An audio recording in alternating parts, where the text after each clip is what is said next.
राम राम दोस्तों, स्वागत आप सभी का हमारे यूट्यूब चैनल एजुकेशन गुरु पर। जैसा कि आप सभी को पता है, हम पढ़ रहे थे राजस्थान इतिहास को।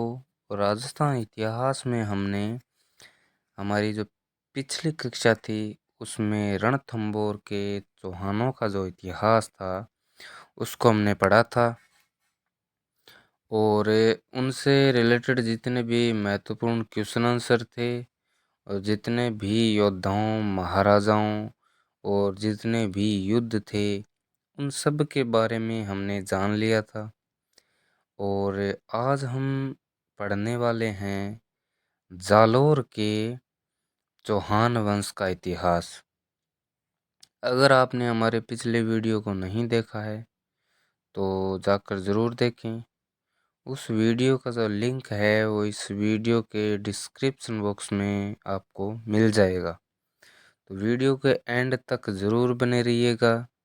चलिए शुरू करते हैं आज का वीडियो। और वीडियो के एंड में आपको जितने भी महत्वपूर्ण क्वेश्चन आंसर हैं वो ज़रूर नोट कीजिएगा। चलिए शुरू करते हैं, जालोर के इतिहास को जानने का प्रयास करते हैं। जालोर में चौहान वंश की सोनगरा शाखा का शासन था। ऋषि जावाली के कारण जालोर को जावालीपुर कहा जाता था। जाल वृक्षों की अधिकता के कारण जालोर का नाम जालोर पड़ा था। जालोर का किला है वो सोनगिरी पहाड़ी पर स्थित है। जालोर के चौहान सोनगरा चौहान कहलाने लगे थे। और जाल वृक्षों की अधिकता होने के कारण वो जालोर नाम है उसका। जालोर के चौहान वंश के प्रमुख राजा कौन कौन थे? पहले कीर्तिपाल, दूसरे समर सिंह, तीसरे उदय सिंह, चौथे चचिंग देव, पांचवें सामंत सिंह और 6 नंबर है कन्हड़देव सोनगरा। ये प्रमुख राजा थे चौहान वंश के। चलिए आगे बढ़ते हैं, जानते हैं इन सभी के बारे में। शुरू करते हैं 1 नंबर कीर्तिपाल से। कीर्तिपाल ने कायांद्र के युद्ध में भाग लिया था। कीर्तिपाल ने मेवाड़ के राजा सामंत सिंह को हराया था। 1181 ईस्वी में कीर्तिपाल ने कुंतपाल परमार को हराया था और जालोर में चौहान राज्य की स्थापना की थी। सुधा अभिलेख के अनुसार कीर्तिपाल को राजेश्वर कहा गया था और मुनहोत नैन श्री ख्यात के अनुसार कीर्तिपाल को एक महान राजा बताया गया था या माना जाता था मुनहोत नैन श्री के अनुसार। 2 नंबर पर है समर सिंह। समर सिंह ने जालोर में परकोटा शस्त्रागार तथा कोषागार का निर्माण करवाया था। समर सिंह ने अपनी पुत्री लीला देवी का विवाह है वो गुजरात के राजा भीम द्वितीय चालुक्य से किया था। ये राजा समर सिंह थे, इन्होंने जालोर में परकोटा का निर्माण करवाया था। 3 नंबर पर है उदय सिंह। उदय सिंह ने दिल्ली के शासक इल्तुतमिश से मंडोर यानी जोधपुर तथा नाडोल यानी पाली छीन लिए थे। उदय सिंह ने गुजरात के राजा लवण प्रसाद को अपने विरुद्ध हराया था। चलिए अब जानते हैं आगे। चचिंग देव है 4 नंबर पर। चचिंग देव ने महाराजा धीराज की उपाधि धारण की थी। दिल्ली के 2 शासक थे, नासिरुद्दीन मोहम्मद तथा बलबन। चचिंग देव के शासनकाल में जालोर पर आक्रमण करने की हिम्मत यानी साहस नहीं कर पाए थे। 5 नंबर पर है सामंत सिंह। 1291 ईस्वी में दिल्ली के शासक जलालुद्दीन खिलजी ने जालोर पर आक्रमण किया तथा जालोर के सांचौर क्षेत्र तक पहुंच गया था, लेकिन सामंत सिंह अपने सेनापति सारंगदेव बाघेला की सहायता से जलालुद्दीन खिलजी को आगे बढ़ने से रोकने में सफल रहता है, यानी उनसे भारी रहते हैं ये। अब है 6 नंबर पर कन्हड़देव सोनगरा। दिल्ली के शासक अलाउद्दीन खिलजी ने 1308 ईस्वी में सिवाना पर आक्रमण किया था। सिवाना पहले जालोर का हिस्सा था और वर्तमान समय में है वो बाड़मेर का हिस्सा है। दिल्ली के शासक अलाउद्दीन खिलजी ने 1311 ईस्वी में जालोर पर आक्रमण किया था। चलिए आगे बढ़ते हैं, जानते हैं आगे। ये जो है ये कन्हड़देव सोनगरा है। अलाउद्दीन खिलजी के द्वारा जालोर पर आक्रमण करने के कारण क्या क्या कारण थे? पहला था कि अलाउद्दीन खिलजी अपने साम्राज्य का विस्तार करना चाहता था। 2 नंबर, जालोर दिल्ली से गुजरात तथा दक्षिणी भारत के व्यापारिक मार्ग पर स्थित था। 3 नंबर, 1299 ईस्वी के गुजरात आक्रमण के दौरान अलाउद्दीन खिलजी को जालोर से निकलने नहीं दिया गया था। इसका बदला लेने के लिए उसने इस पर आक्रमण किया था। अब जानते हैं कारण नंबर 4। बहुत से कारण हैं जिनकी वजह से इसने जालौर पर आक्रमण किया था। 4 नंबर कारण है कि गुजरात आक्रमण से लौटते समय अलाउद्दीन खिलजी की सेना पर कन्हड़देव सोनग्रा के सेनापति जेता देवड़ा ने आक्रमण कर दिया तथा अलाउद्दीन खिलजी की सेना के द्वारा सोमनाथ मंदिर यानी भगवान शिव का जो मंदिर था से ला रहे शिवलिंग के टुकड़े छीन लिए थे उन्होंने। चलिए आगे बढ़ते हैं। 5 नंबर कारण है कि इतिहासकार फरिश्ता के अनुसार 1305 ईस्वी में अलाउद्दीन खिलजी के सेनापति आइन उल मुल्क मुल्तानी ने जालौर पर आक्रमण किया तथा कन्हड़देव सोनग्रा को समझाकर अपने साथ दिल्ली ले गया, लेकिन दिल्ली में कन्हड़देव सोनग्रा ने अलाउद्दीन खिलजी की युद्ध में चुनौती को स्वीकार कर लिया था। 6 नंबर कारण है कि इतिहासकार मुनहोत नैनसी के अनुसार आक्रमण का कारण फिरोजा का वीरमदेव के प्रति आकर्षण था। फिरोजा कौन थी? फिरोजा थी अलाउद्दीन खिलजी की पुत्री। फिरोजा है वो अलाउद्दीन खिलजी की पुत्री थी और फिरोजा कन्हड़देव के बेटे जो वीरमदेव है उसको पसंद करती थी, यानी उसके प्रति स्नेह रखती थी। और फिरोजा की दाई माँ है वो गुल विहिशत थी। चलिए आगे बढ़ते हैं। अलाउद्दीन खिलजी का सिवाना पर आक्रमण 1308 ईस्वी में था। 1308 ईस्वी में सिवाना का किला है वो सातलदेव सोनग्रा व शामदेव सोनग्रा के पास था। सातलदेव सोनग्रा व शामदेव सोनग्रा कन्हड़देव के भतीजे थे। कन्हड़देव सोनग्रा की सेना के बहाल नामक सैनिक ने सातलदेव सोनग्रा तथा शामदेव सोनग्रा के साथ विश्वासघात किया था, मतलब अविश्वास के पात्र थे। चलिए अब आगे बढ़ते हैं, जानते हैं और इनके बारे में।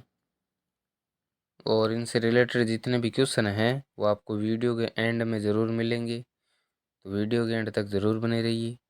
1308 ईस्वी में सातलदेव सोनग्रा व शामदेव सोनग्रा के नेतृत्व में सिवाना यानी जालौर का पहला शाखा हुआ था। अलाउद्दीन खिलजी ने सिवाना पर अधिकार कर लिया तथा अपने सेनापति कमालुद्दीन गुर्ग को सिवाना सौंप दिया था। अलाउद्दीन खिलजी के सिवाना आक्रमण के दौरान नाहर खान नामक तुर्क सेनापति लड़ता हुआ मारा गया था। तुर्कों ने सांचौर, ये जालौर का हिस्सा है, का महावीर मंदिर तोड़ दिया था और विद्या केंद्र भीनमाल को नष्ट कर दिया था। उस युद्ध के दौरान शिव भगवान का जो मंदिर था महावीर मंदिर उसको तोड़ा था और विद्या को नष्ट किया था। अब है सिवाना। सिवाना को जालौर की कुंजी या जालौर की चाबी कहा जाता है।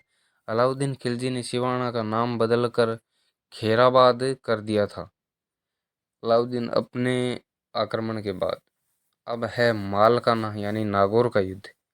मालकाना के युद्ध में कन्हड़देव सोनग्रा ने तुर्क सेना को हराया तथा तुर्क सेनापति शमश खां को हराया था। अलाउद्दीन खिलजी का जालौर पर आक्रमण 1311 ईस्वी का। अलाउद्दीन खिलजी के जालौर आक्रमण के दौरान बीका दहिया ने कन्हड़देव सोनग्रा के साथ विश्वासघात किया था। कन्हड़देव सोनग्रा के साथ विश्वासघात करने के कारण बीका दहिया को उसकी पत्नी हीरादे ने मार दिया था। ये महारानी थी हीरादे, उन्होंने अपने पति को मारा था।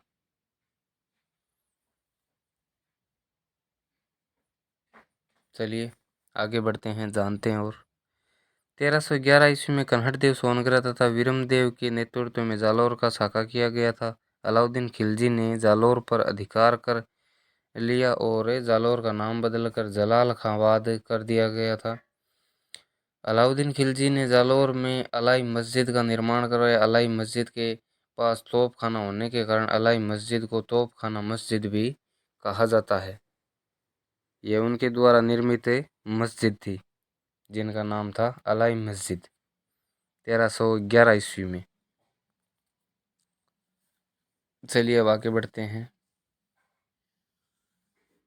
जानते हैं और भी इनके बारे में। अब है पद्मनाभ, ये कवि थे।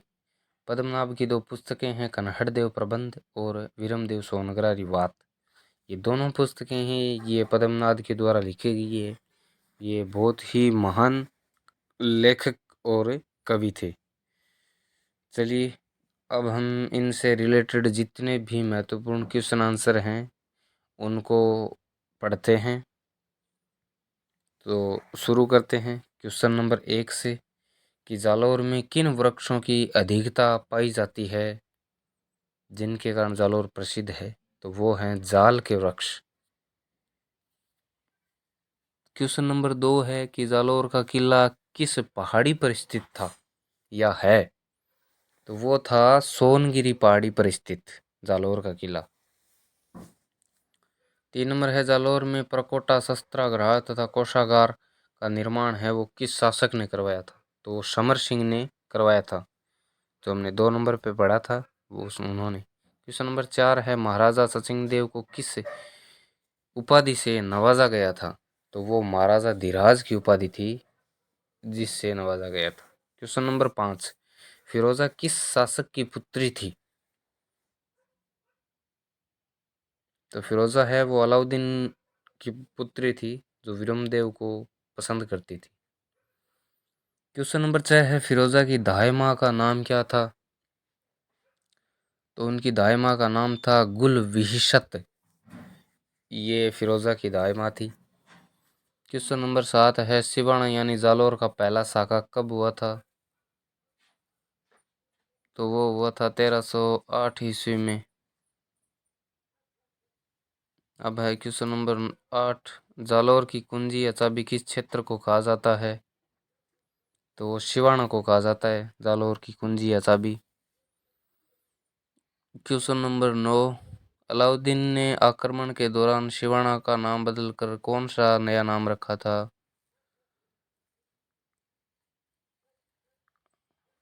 तो उन्होंने रखा था खैराबाद। अब है क्वेश्चन नंबर 10 पद्मनाभ की पुस्तकें कौन सी थी, उनके क्या नाम थे। पद्मनाभ की 2 पुस्तकें थी, कन्हड़देव प्रबंध और वीरमदेव सोनग्रारी वात। ये दोनों पुस्तकें हैं वो पद्मनाभ की थी, जो एक महान लेखक और कवि थे। तो वीडियो के एंड तक बने रहने के लिए आपका बहुत बहुत धन्यवाद, और ऐसे ही बने रहिए। हम आपके लिए लाते रहेंगे न्यू एजुकेशनल वीडियो। तो चलिए आज के लिए बस इतना ही। Thanks watching for video. अगर हमारे चैनल को सब्सक्राइब नहीं किया है तो वीडियो को लाइक करें, चैनल को सब्सक्राइब करें, और चैनल सब्सक्राइब करने के उपरांत बेल आइकन को ज़रूर प्रेस करें ताकि हमारी हर न्यू वीडियो आप तक पहुंचे सबसे पहले और आप उसका लाभ उठा सकें सबसे पहले। आज के लिए बस इतना ही। चलिए चलते हैं, मिलते हैं एक और न्यू वीडियो में।